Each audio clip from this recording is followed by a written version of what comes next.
What's up, everybody? Walter Hooper, host of Talking with Hawkins, and we are on episode 2. Yes, that's right. We are back.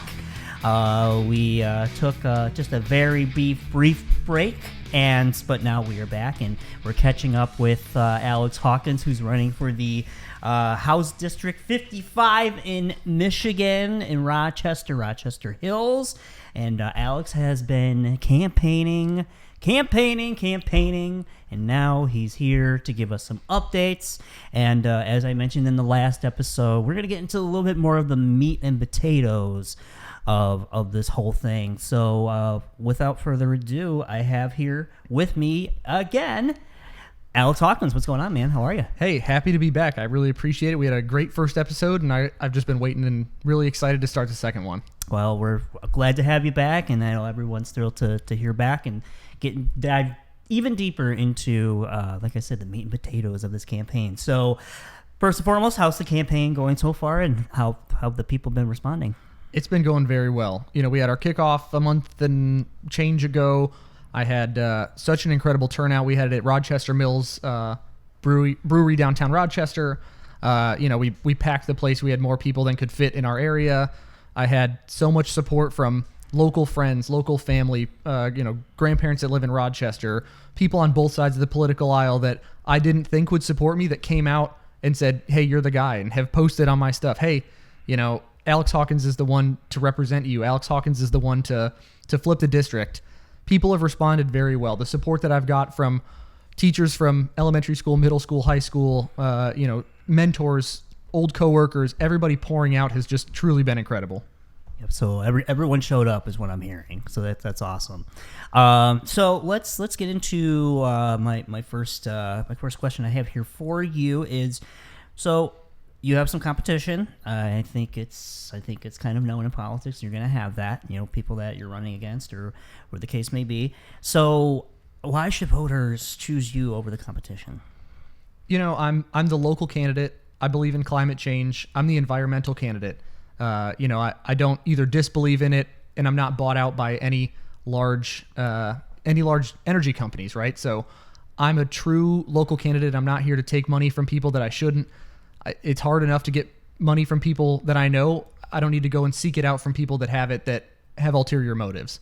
I know that I'm going to work harder and fight more than any of the other candidates. I know I'm going to knock more doors, and I know that I'm going to connect with people on a level that some of my competitors won't be able to, just because I've been in the district. I've been in the county, I've been in the area. My wife went to college at Oakland University, right? We have really deep connections in the area, and they just snowball. They continue. Every time you have one, you have another and another. And I know that I'm the best candidate, and it's time for Rochester to change up leadership a little bit and put somebody else there. Okay, well, you heard it here first, folks. Right there. So, if and when elected, what's going to be one of the big initiatives that you're going to do for the community? Which is crazy that I have to say this, but I'm going to continue to fight for a woman's right to choose. I'm going to continue to fight for IVF and make sure that the government doesn't have to step in and restrict these things, and that even though the people of Michigan spoke and chose to allow abortion and have it set in the Constitution, I'm going to make sure that there is nobody else on the other side of the aisle that can come in and try and restrict it in any way, shape, or form. I'm going to fight to protect the environment and continue to fight for those green spaces we have in Rochester. And I'm going to work hard for the working families and the young families and the retired people in Rochester, and just going to work for everybody to make sure that Rochester's the best place to live, to work, to raise a family, to retire, and make sure that everything is how people want it to be. When I go to doors, I talk to them, and people say, hey, what's the one thing you want changed? And the biggest response I get is, things are pretty good here. People are generally pretty happy with what's going on. So those are the things that I listed, are a few of the things that I'm going to fight for, but I'm not coming in to make the biggest changes in the world. I'm just going to continue to fight for the rights of the people of Rochester. Okay. All right. That's pretty passionate, pretty straightforward. I like it. So speaking of obviously politics and all things considered, we had political figures. They're all over, and someone inspires another. As they say. So for you, who is your go-to favorite political figure that inspired you, or you admire, you look up to? Who would that individual for you be? Sometimes it ebbs and flows, right? So I read Ulysses S. Grant's biography, and I was really into him for a while and learning about that, but that's more of a wartime, esque president.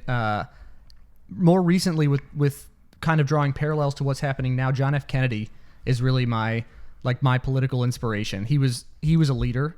He had a very strong progressive vision for America.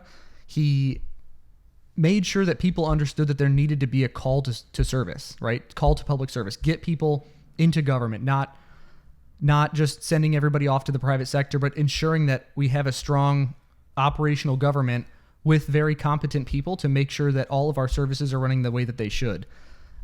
His presidency was short-lived, but he left such a lasting impact on our country that even with his short time, it's really inspirational to see how long of a legacy he was able to leave with that short time.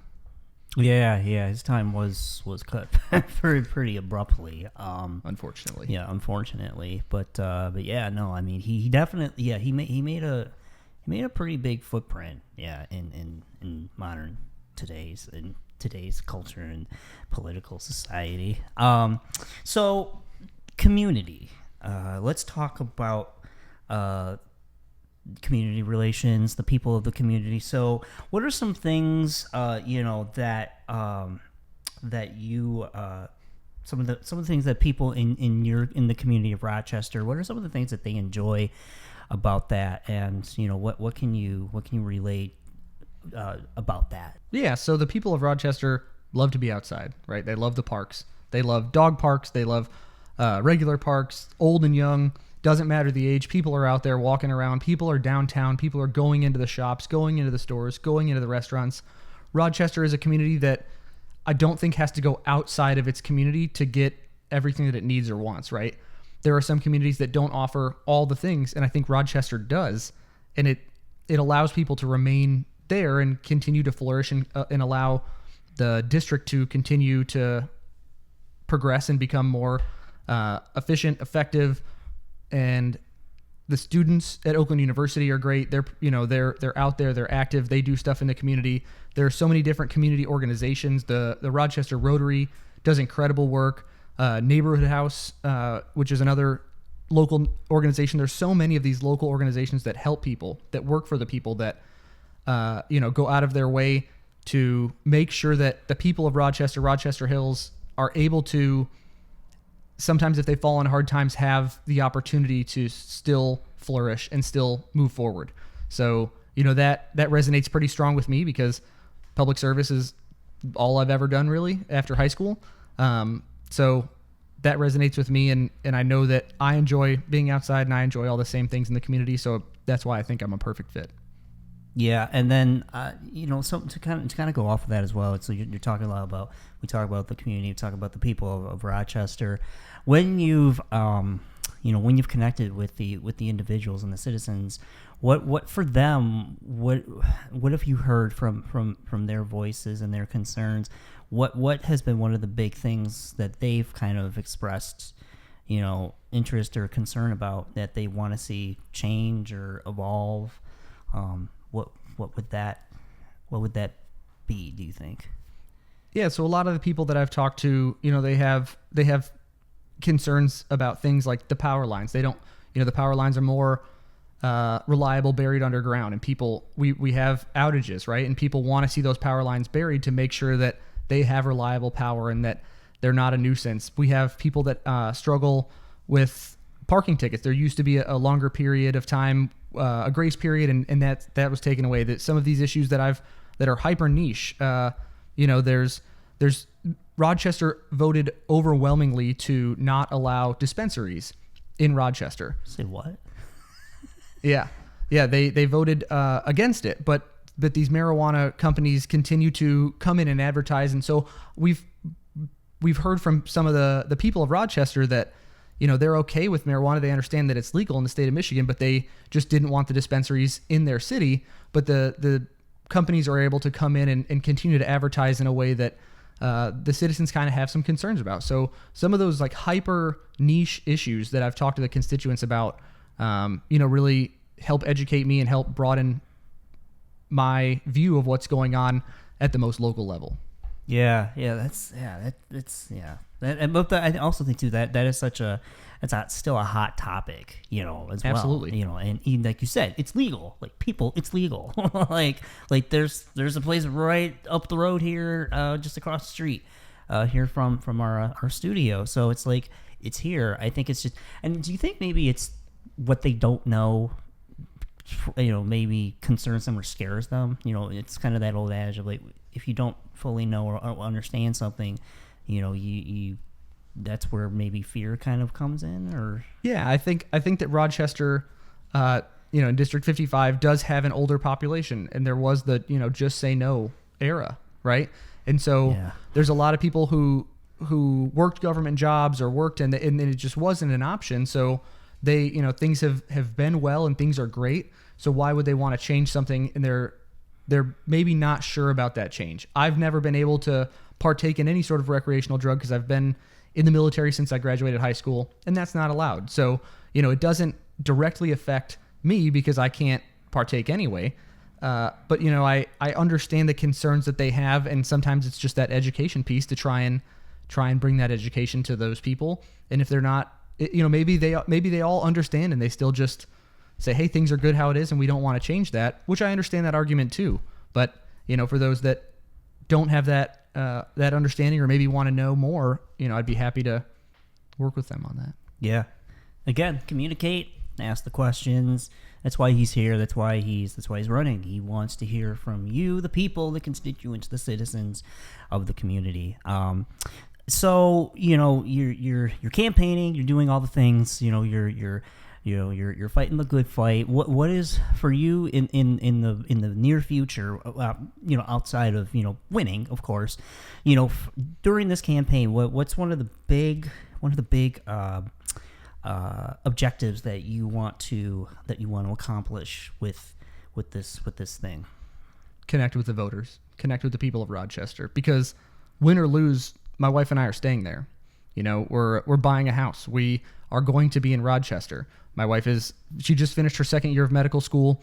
So there's going to be we're going to have to see where she matches for residency, right? So, but that's where we want to be. That's where we want to raise our family. So win or lose, making connections with people in the area, making connections with business owners, with the Rotary, with, the churches or places of worship.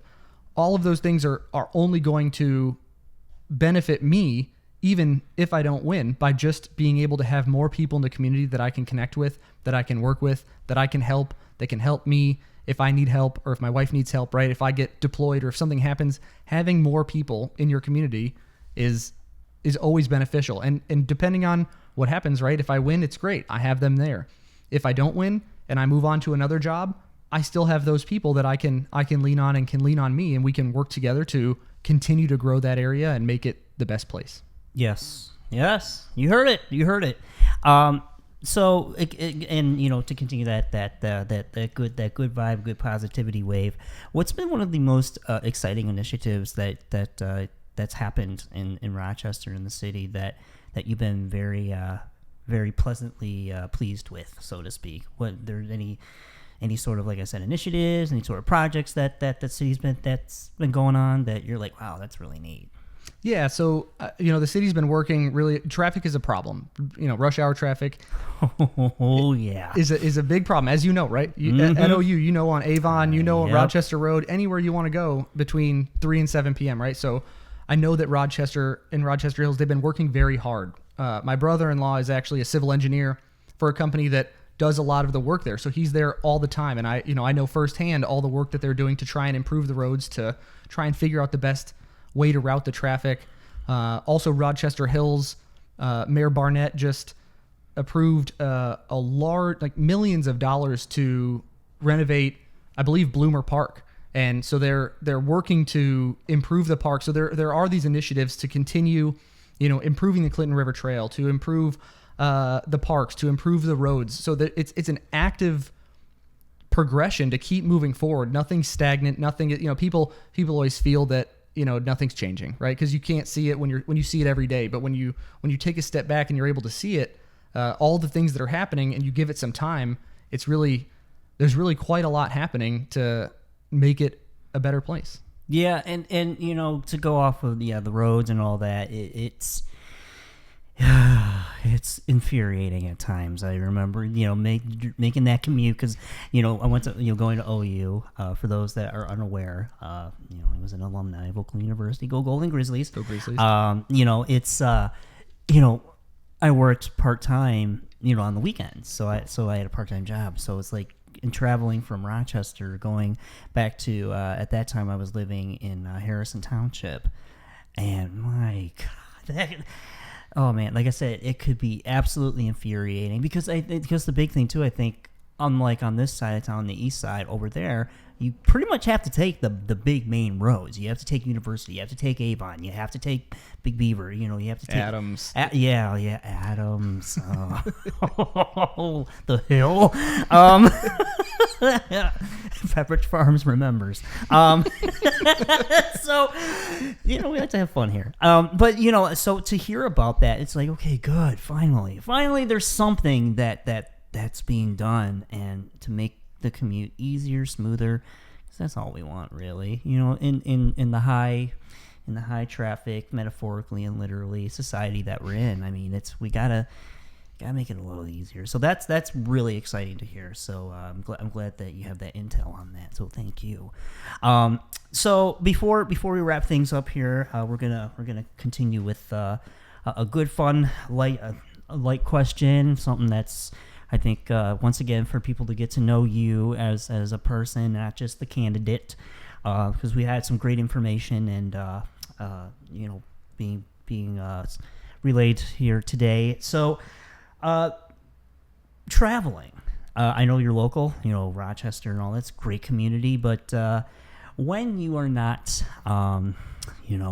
doing all the things and embracing all things that Rochester Hills has to offer, is there a particular spot that you and the wife like to, travel to, a favorite destination place here in the Mitten, somewhere up north, west, east, whatever the case may be? Where is your go-to vacation/destination spot here in Michigan? Yeah, I really thought you were going to hit me with one last real hard-hitting question. I appreciate that. This is a little bit, it's a little bit lighter. My wife's family had a house in Caseville growing up, so they used to go out there. She loved it. I would go out there, and I went and visited a couple times. We love going out there. But the last time we went was before I deployed to the Middle East. My wife and I went out there with our puppy, and we played in the water, and we haven't gotten out there as much as we'd like, but we had a great time. We love going up to Traverse City. We love going on going up there with friends and doing a wine tasting tour. Going up there, I have step siblings that live in Traverse City.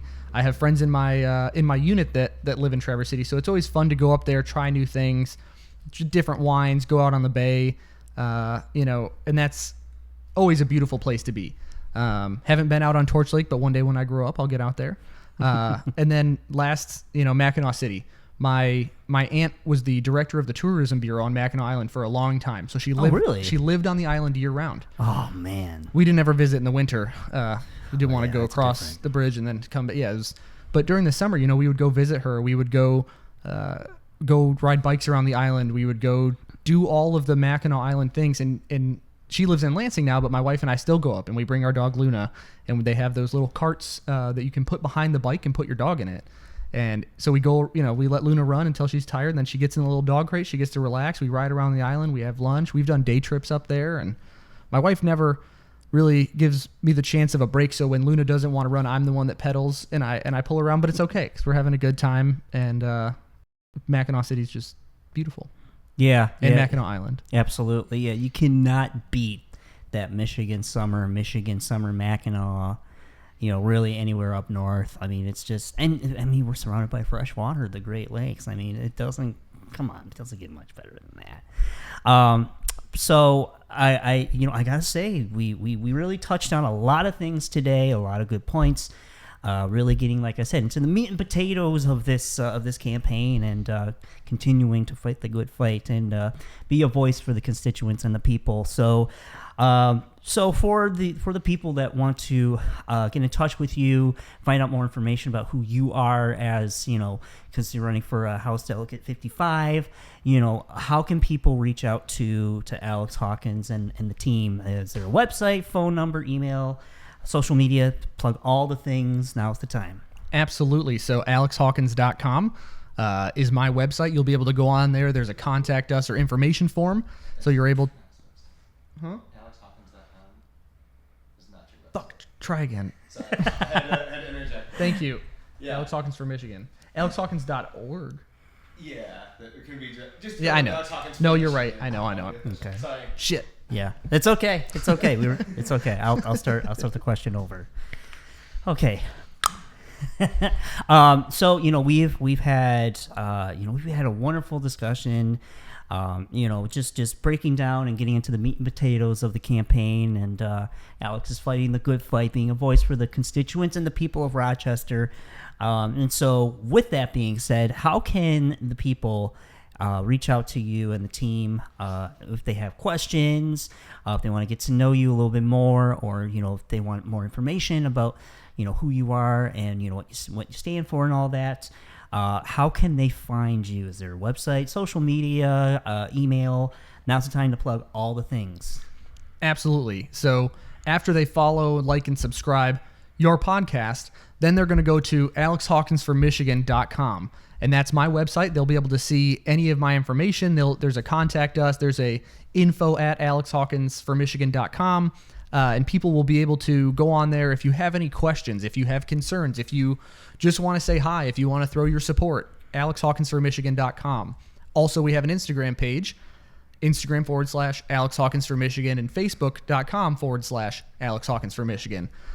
Both of those social media pages, we manage, and we have people managing it. So if anybody does have questions or you have concerns, please feel free to message us on any of the platforms. We're here to answer questions. I'm here to work for you, the constituents. I'm here to be available and make sure that I'm accessible to all of you. So we will respond. We will answer questions, any of them, both sides of the political aisle, right? Left side, far right side, anybody that has questions. We have to be able to come together and work together to make this democracy continue to work.